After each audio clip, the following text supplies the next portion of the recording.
स्वागत है आपका अपने YouTube channel UPPCS examination point पर। आज 24 जून है और इस वीडियो में हम 24 जून के जो विभिन्न हिंदी समाचार पत्र हैं उसके महत्वपूर्ण न्यूज़ पर चर्चा करेंगे। तो आइए शुरू करते हैं। देखिए, पहली न्यूज़ है, भारत को हरा न्यूजीलैंड बना पहला टेस्ट चैंपियन।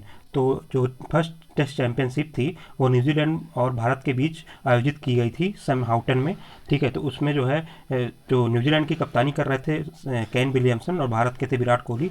और विराट कोहली फिर से एक बार आईसीसी खिताब का जीतने से चूक गए हैं। ठीक है, और ये खिताब जो है किसने, पहली बार इतिहास में ये टेस्ट चैंपियनशिप हुआ था। ठीक है, और इसका चैंपियन बन गया है न्यूजीलैंड। चलिए दूसरी न्यूज़ की ओर बढ़ते हैं। दूसरी न्यूज़ है, एंटीबॉडी को चकमा देने में माहिर है डेल्टा प्लस। तो अभी कल ही एक जो कल वीडियो हमने डिस्कस किया था जो है ये करंट अफेयर्स डेली न्यूज़पेपर का, उसमें हमने बताया था कि जो अल्फा बीटा गामा डेल्टा, ठीक है, ये 4 नए वेरिएंट हैं किसके, कोरोना के। ठीक है, और ये जो है म्यूटेशन करके, जो अपना म्यूटेशन जिसको हम हिंदी में उत्परिवर्तन करते हैं, अब उत्परिवर्तन होता क्या है कि डीएनए में स्थायी परिवर्तन करके ये लोग जो है अपना स्वरूप चेंज कर लेते हैं। ठीक है, जिससे क्या हो रहा है कि ये जो है जो वैक्सीन है उस पर प्रभावी ना हो सके। ठीक है, तो ये डेल्टा जो म्यूटेशन है बहुत ही खतरनाक है। और भारत में जो सेकंड वेव आया था उसमें डेल्टा का जो है, जो डेल्टा म्यूटेशन का था वो उसके केसेस बहुत ज़्यादा देखने को मिले थे। अभी एक नया स्वरूप आ गया है डेल्टा प्लस। ठीक है, और देखिए देश में 40 और दुनिया भर में 206 मामले इसके। ये जानिए कितना खतरनाक हो सकता है ये। तो ये खतरनाक हो सकता है, इसलिए आइए अगला देखते हैं। जो ICMR ने कहा है कि जो तीसरी लहर आएगी उसमें जो है डेल्टा प्लस जो है डेल्टा प्लस के मामले ज़्यादा देखने को मिलेंगे। ठीक है साथियों, चलिए अगली न्यूज़ की ओर बढ़ते हैं। अगला न्यूज़ है डेल्टा प्लस पर यूपी सरकार सतर्क।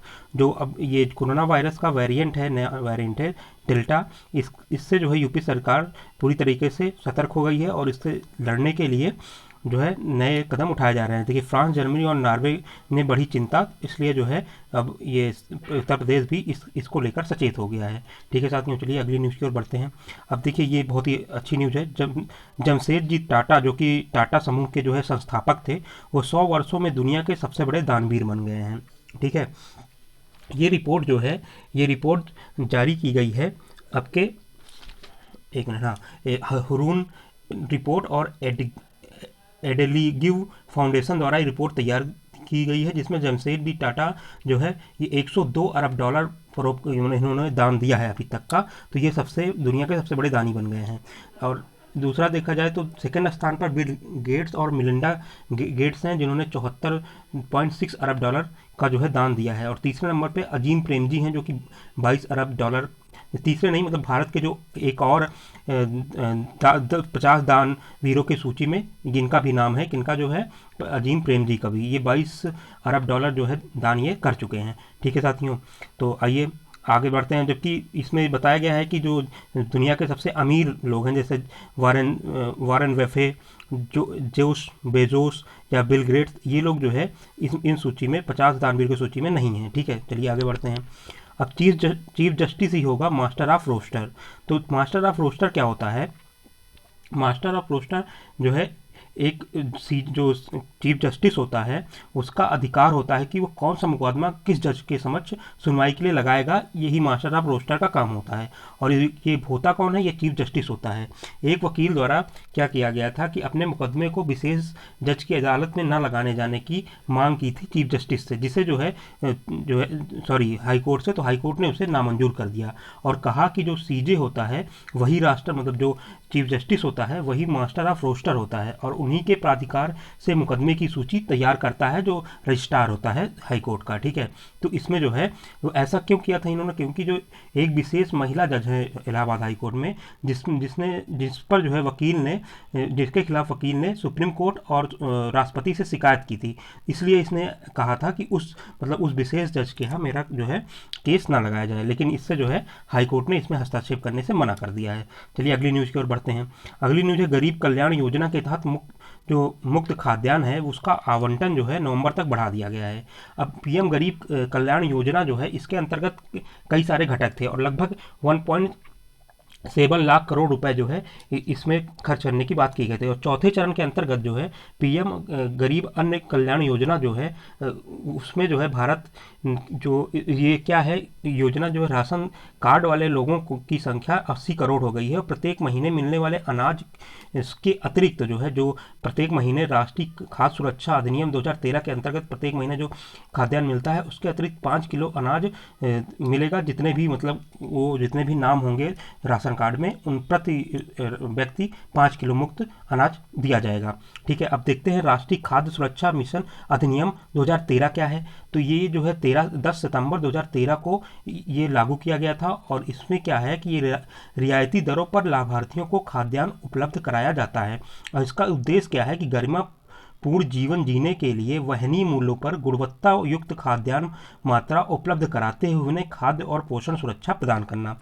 इसके अंतर्गत 75% जो है ग्रामीण आबादी कवर की गई है जबकि 50% शहरी आबादी की कवर की गई है। और टोटल जो पूरे देश की लगभग 67% जो है हिस्सा जो है आबादी का 67% हिस्सा इस जो है खाद्य सुरक्षा राष्ट्रीय खाद्य सुरक्षा अधिनियम के अंतर्गत आता है। ठीक है, अब आगे देखते हैं इसमें प्रावधान क्या क्या किया गया है। इसमें किया गया है कि प्रति माह प्रति व्यक्ति 5 केजी खाद्यान्न दिया जाएगा जिसमें चावल जो है 3 रुपये प्रति केजी, गेहूं 2 रुपये प्रति केजी और मोटा अनाज 1 रुपये प्रति केजी किया जाएगा। इसके अलावा जो अंत्योदय अन्न योजना है उसके अंतर्गत जो 35 केजी प्लस प्रति जो 35 केजी खाद्यान्न है प्रति परिवार प्रति माह है वो भी जारी रहेगा। ठीक है, और गर्भवती महिलाओं तथा स्तनपान माताओं को गर्भावस्था से बच्चे जन्म के 6 माह तक तो जो है भोजन के अलावा कम से कम 6,000 रुपये मातृत्व लाभ दिया जाएगा। और 14 वर्ष के जो बच्चे हैं उनके लिए भोजन की व्यवस्था की जाएगी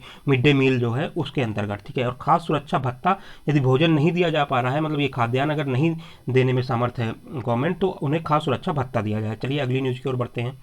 अगली न्यूज़ है बच्चों की आंखों में मायोपिया का खतरा। कोरोना महामारी के कारण क्या हुआ है कि वर्क फ्रॉम होम और विद्यार्थियों की ऑनलाइन पढ़ाई का जो है जो ये है कार्यक्रम बहुत तेज़ी से बढ़ा है। ठीक है, इससे क्या हो रहा है कि जो बच्चे हैं वो टीवी कंप्यूटर का बहुत ज़्यादा यूज कर रहे हैं। ठीक है, जिससे क्या हो रहा है कि मायोपिया क्या होता है ये दूर की वस्तुओं का धुंधला जो है दिखाई देता है। इसमें मायोपिया में दूर की वस्तु धुंधली दिखाई देती है और पास की वस्तु साफ दिखाई देती है जिसे हम कह सकते हैं कि निकट दृष्टि दोष।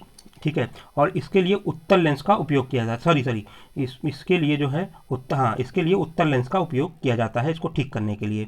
और हाइपर मेट्रोपिया क्या होता है? हाइपर मेट्रोपिया जस्ट इसका उल्टा होता है, उसमें दूर की वस्तुएं साफ दिखाई देंगी और पास की वस्तुएं जो है धुंधली दिखाई देंगी। ठीक है, उसके लिए अवतल लेंस का उपयोग किया जाता है। चलिए अगली न्यूज़ की ओर बढ़ते हैं। अगली न्यूज़ है रविंद्र जडेजा बने दुनिया के नंबर 1 टेस्ट ऑलराउंडर। देखिए इन्होंने रविंद्र जडेजा ने वेस्ट इंडीज़ के जो जेसन होल्डर हैं उनको पीछे छोड़कर नंबर 1 ऑलराउंडर बन गए हैं। ठीक है, तो ये वैसे ही बहुत अच्छे फॉर्म में चल रहे हैं इसमें रविंद्र जडेजा। चलिए अगली न्यूज़ की ओर देखते हैं। नाव के लिए देश का पहला सीएनजी स्टेशन कहाँ बनाया गया है? काशी के खगड़िया घाट पर जो है नाव के लिए पहला सीएनजी स्टेशन बनाया गया है जिसमें क्या किया है गेल ने एक अस्थायी सीएनजी स्टेशन को स्थापित कर दिया है। ठीक है, चलिए अगली न्यूज़ की ओर बढ़ते हैं। अब ये न्यूज़ है हिंद महासागर में भारत और अमेरिका का युद्धाभ्यास शुरू हो गया है। तो भारत और अमेरिका का जो है युद्धाभ्यास शुरू हुआ है। इसके पहले जो है संयुक्त युद्धाभ्यास जो है एक युद्धाभ्यास नाम से ही जो है एशिया के सबसे बड़े फील्ड फायरिंग रेंज बीकानेर के महाजन फील्ड में शुरू किया जो है फरवरी 2021 में किया गया था। और कौन कौन से एक्सरसाइज होते हैं भारत और अमेरिका के बीच? ब्रज प्रहार होता है जो कि थल सेना दोनों देशों के थल सेनाओं के बीच होता है। टाइगर ट्राइफ होता है जो कि तीनों सेनाओं की संयुक्त प्रेजेंटेशन होती है। और मालाबार अभ्यास होता है जो कि जो इंडिया यूएसए और जापान है ये तीनों देश मिलके इसमें पार्टिसिपेट करते हैं। चलिए अगली न्यूज़ की ओर बढ़ते हैं। अब देखिए ये है कि 31,542 एमएसएमई इकाइयों को योगी ने दिए 2505 करोड़। ठीक है, अब इसमें हुआ क्या है कि जो है ऑनलाइन स्वरोजगार जो है संगम में 9 जिलों में एक उत्पाद एक सुविधा केंद्र लॉन्च किया है जो है अपने चीफ मिनिस्टर योगी आदित्यनाथ जी ने।